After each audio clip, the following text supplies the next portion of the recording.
Bert, which team has the edge on Sunday, the Saints or the Rams? You got to give it to the home team. You always have to give it to the home team. You got a West Coast team coming back, not East Coast, but coming in and skipping time zones. Drew Brees, 77% completion rate.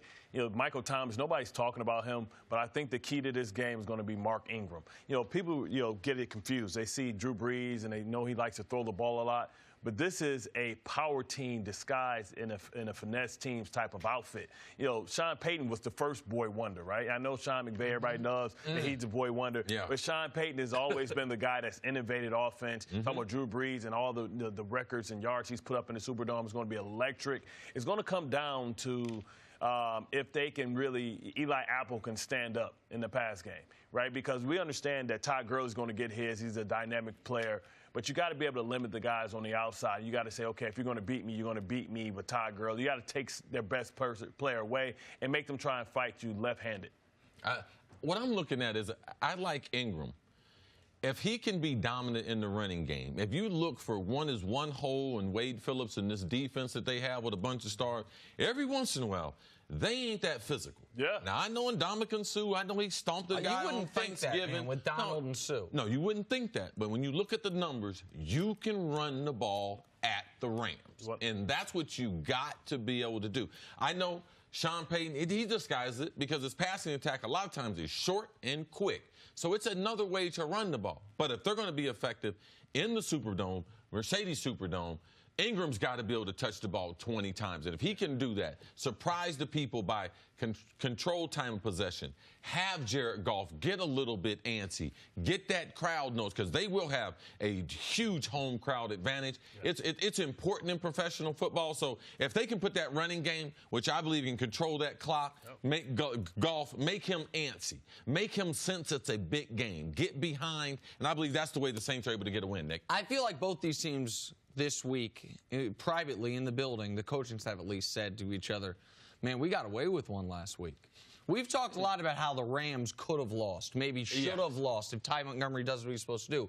We haven't talked too much about how, because the Saints won by double digits, we haven't talked a lot about how close that game was going the other way.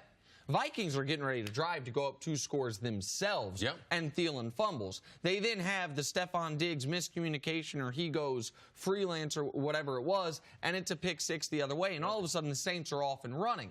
Like, both these teams have to feel fortunate that they got the wins they got last week. And both these teams, I feel, go into this game saying, even though the Saints have the #1 rush defense in football, which is shocking, I didn't believe it when I saw it. And even though the Rams are, and maybe that part of that might be because teams were throwing on them so much early. But regardless, and even though the Rams have been good at forcing turnovers, both these teams know the way we win this game is keep our offense on the field. The Saints are second in the league in points per drive. The Rams are third in the league in points per drive. These are the 2 most prolific offenses outside of Kansas City. This is going to be a game, to me, about which quarterback can make the most plays.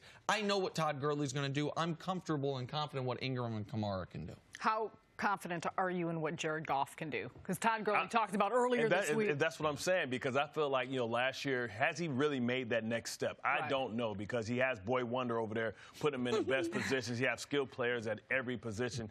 I want to see how does he perform when the pressure's put on him.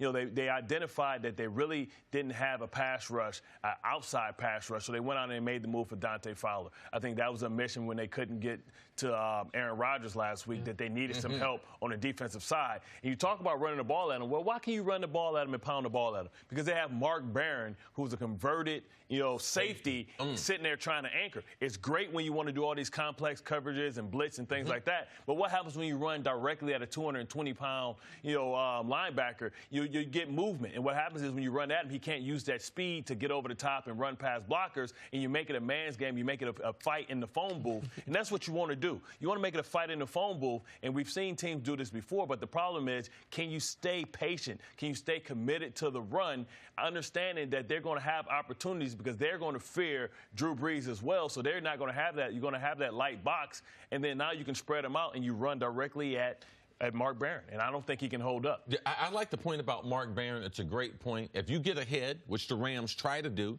then you want to play a lot of nickel and dime. Mark Barron, he's a tremendous asset. Alabama strong safety, All-American, originally drafted by the St. Louis Rams, now converted to being a linebacker. That's why he couldn't get off the hashes. That's why they put him in a box. No, he's not a safety. he's always meant to be a linebacker. But when you get in a matchup like this, some of the things people might not be looking at. Look for a guy like Taysom Hill, the all-everything quarterback from Brigham Young that they bring in. Third downs, bring him in Wildcat. Also watch for specialty plays, trick plays. Watch for Sean Payton, who you said, these coaches do have an ego. Sean Payton knows a lot of attention on Sean McVay, so watch specialty plays where you have to be like, that was three quarterbacks last week in the game. They got Teddy Bridgewater. Can we get the double pass? Yeah. I'm glad you brought that up. Because just real quick, we're getting in the weeds for a moment about specialty plays, about trick plays. The Rams, who won last week because of their special teams. The Saints did something last week that made no sense in real time. You had 3 quarterbacks on the field. The hell are you doing? Teddy Bridgewater, Taysom Hill, and Drew Brees. The only reason you do that. No, hold up. No, but let me tell you. The only reason you do that is to set something up later in the year. Okay. Yeah. I mean, in real time, write that down. Listen, I had already wrote planting seeds. Exactly. Right. So the only reason you do that in that game against the Vikings is because you're going to have that same formation out later in the year and put something else on film that they hadn't seen yet. Another thing, little grasshoppers, because okay, both of you. Sean Payton, he likes to needle people a little bit. Teddy Bridgewater coming back to Minnesota. Let me show you guys. Let me get a little Teddy Bridgewater on the field. So that's another little thing. I just believe some of those little intangibles, especially the special teams, when you're in a matchup like this, these are things that you should be watching that could tilt the game one way or another for one of these franchises. Watch Cam Jordan as well. You know, Davenport has the toe. But inside the Superdome, you're going to have to go on a silent count. Can Jared Goff really play when he's going to be in a predictable type of snap count where guys can pin their ears off and get off the ball? That's why you're going to have to run the ball first to establish that you can have some play action, because you're not going to be able to hear early on in that game. The Saints over the last few years have spent a lot of resources on the interior of their offensive line. Spent a first-round pick on Andrus Peat. They converted him from tackle to guard. They traded Jimmy Graham for Max Unger years ago when Jimmy Graham was at the peak of his value, and they signed Larry Warford. Why do I bring those 3 guys up? They're 2 guards in the center. So they're up against the best interior pass rusher in the league in Aaron Donald. Maybe just the best pass rusher in the league in Aaron Donald, even though he's coming from the inside. Every team the Rams play, right? Oh, yeah. Every team the Rams play, I look at their guard and centers, because Aaron Donald has the ability to ruin a game if those guys are not up to the task. And Ndamukong Suh has been playing out of position. When they've been playing him at defensive end, he is not a defensive end. When you can move him next to Aaron Donald, I think that they're going to get even better by just even having someone like Dante Fowler who can come off that edge with some intensity. And because you can't double both of them, right? You can squeeze it, but then when you squeeze inside, that means double the 2 interior guys. Then it creates a short edge for a pass rusher. They didn't have a pass rusher that can take advantage of it. Now with Fowler, they have a guy that can win the one-on-one battle. But the problem is he's going against the right tackle who was an all-pro last year. You know, that's what happens when you hit in the draft. Thanks for watching. Subscribe here to get the latest from the show. Also, be sure to check out more of the best clips from First Things First, or go watch a few segments from our other shows on FS1.